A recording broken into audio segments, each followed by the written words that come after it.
What is going on, everybody? Season 14 is here. Vantage is out, being a menace on Kings Canyon. And if you need tips on how to play her, I got you right here.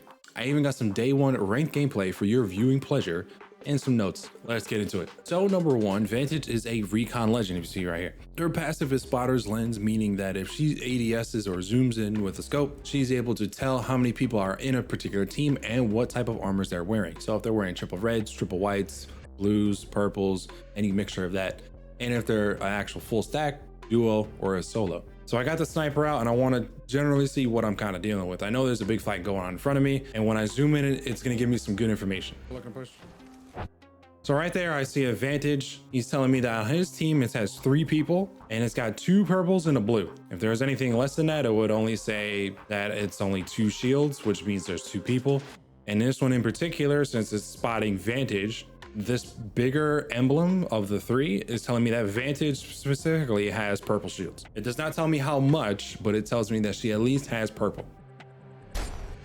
Now for the split second, it's telling me that the Loba could be part of the same team with the Vantage because it is showing the same 2 purple shields with the blue. However, now it's saying that it's a little bit reordered. So she also has purple. Her tactical is Echo or Echo Relocation, which is a mix between Loba's bracelet and Crypto's drone, which we're gonna get into. And what I'm sure everybody's experienced, her ultimate, Sniper's Mark, which does a damage bonus every time you land a hit. And if you coordinate with your team, you could really drop somebody really quickly. Now that we're into firing range, let's go mess around. All right, so we're sitting on this perch in the firing range. If you wanna send out Echo and use her Q, you send them out. Similar to how you would throw out Crypto's drone, except that he goes to about a maximum of 40 meters. However, he can trail you to about 50-55. What I mean by that is that if you throw Echo out and you don't recall him and you start running around, he'll follow you up to about 50 meters and you'll stay at about a 50 meters pace. Now, in order to use your Q and actually jump towards her, you pretty much have to hold your Q button. She boosts up and charges her toward him. And at that last second, you hit the double jump, pretty much like an Octane's pad, and you can get a nice little roughly 20 meter, 25 meter extra. Great for repositioning, great for escaping, great for chasing.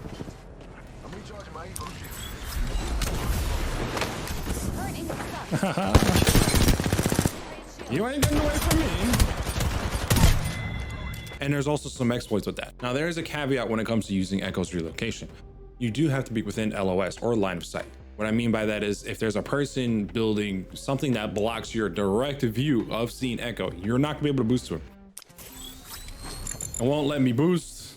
The indicator is red, saying that you do not have line of sight and you can't boost to it. However, you can start it up, move over, get within line of sight, and let him go. Now, the nice thing about Echo is that Echo cannot be shot at. Unlike Crypto's drone, if somebody tries to shoot at Echo, you're just basically be shooting and wasting your ammo. So wherever Echo is, Echo's gonna stay. The cool thing about Echo's relocation is that you can use the boost while moving or falling, just like this. Taking a new angle. I can jump off of this and Moving to Echo for a better angle. I just recovered from a fall. That's only something usually Pathfinder can do. Now, my first initial thought when I saw Echo's relocation and how it works is that the movement demons are gonna be able to figure something out really quick, and they have. There's currently a bit of an exploit, or maybe it's a bug, I don't really know. However, there's a way to get around the boost up in order to Q.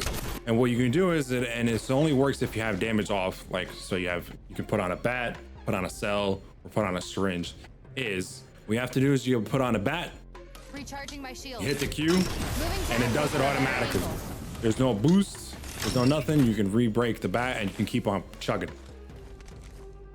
Recharging shield. Launching to a new angle.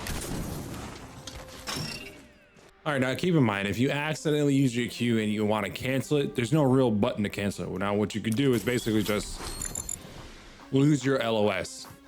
So get rid of Echo in your field of view, and you'll be able to cancel it. Now, in my personal opinion, the best way to use Echo for movement, or at least some moving around, automatically recalling Echo once you use him.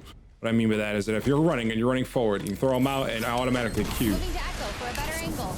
So you just moved a lot. Now, what I would do is automatically recall so that once I get my Q back, I could just use him again. A lot of times people are running away or whatever, and they have to reposition Echo in order to use him because more than likely he's behind him. If you automatically recall, you could just keep sending them out. Taking a new angle. And as long as you keep LOS, you can keep it pushing.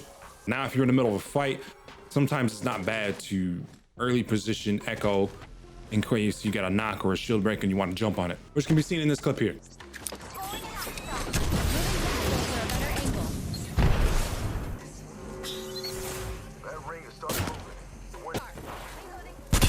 Everyone, back to.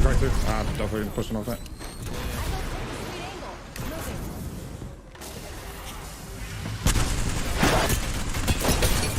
Here, crack. Here, a bullet, actual bullet. Now, if you guys like the Vantage tips I'm giving you, don't be afraid to hit the like and subscribe. I'd highly appreciate it. We got plenty of Apex Legends content coming at you, so make sure you hit the sub so you don't miss out. And back to the video. This is one of the reasons why I think you should probably recall Echo every time you use him, only because you sometimes want to be able to hit that quick escape. So I relocate onto the building, I get a nice crack, I go in to get the kill. However, I realize I'm probably not in the greatest position. There's a lot more people here than I think. Hold on, is there another team here? At that moment right there, I wanted to reposition back, and because Echo was not repositioned or put or recalled or whatever, I couldn't move. So if I was getting swarmed, I was dead 100%. Why? Please.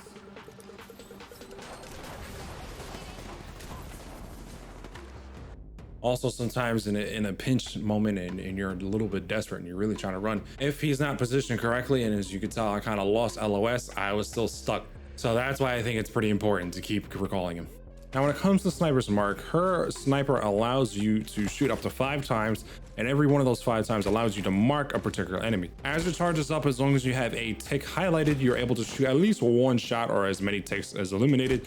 So if there's 3 ticks illuminated, there's 3 shots you can take. Now, the other major important tip to know about Sniper's Mark is that when you do mark somebody, that person's then marked by that indicator. And then at this point, any additional damage done is worth way more. As long as the enemy is marked, you and your team will be able to do more damage on that particular person until they are dead. So use this wisely, especially for 3-2-1s. Now, if you do manage to hit the first 2 initial shots, you'll be able to do roughly about 150 damage. If you hit him in the head, it does roughly 75, and a regular body shot will do about 50. Since both players are marked,